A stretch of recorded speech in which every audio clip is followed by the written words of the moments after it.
அருள்மிகு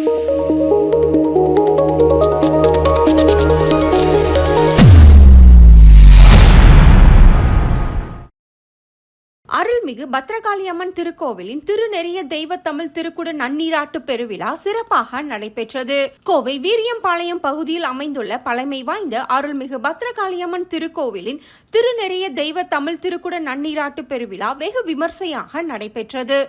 அருள்மிகு பத்ரகாளி அம்மன் திருக்கோவிலின் கருவறை, விமானம், முன் மண்டபம், கல் மண்டபத்துடன் கூடிய ராஜகணபதி, சுப்பிரமணியர், கன்னிமூல கணபதி, கோபுரம் மற்றும் கருப்பராயன் புதிதாக அமைக்கப்பெற்று பழுது நீக்கி வண்ணம் வடிவு காட்டியும் திருப்பணிகள் செய்யப்பட்டுள்ளது.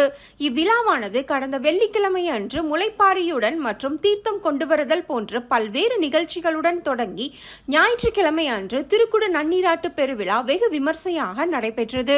இவ்விழாவிற்கு சிறப்பு விருந்தினராக திரு கைலாய பரம்பரை மெய்கண்ட சந்தானம், பேரூர் ஆதீனம், சாந்தலிங்க மருதாச்சல அடிகளார் மற்றும் கௌமார மடாலயம் சிரவயாதீனம் ராமநந்த குமரகுருபர அடிகளார் கலந்து கொண்டு கும்பாபிஷேக விழாவை சிறப்பாக நடத்தி வைத்தார்கள்.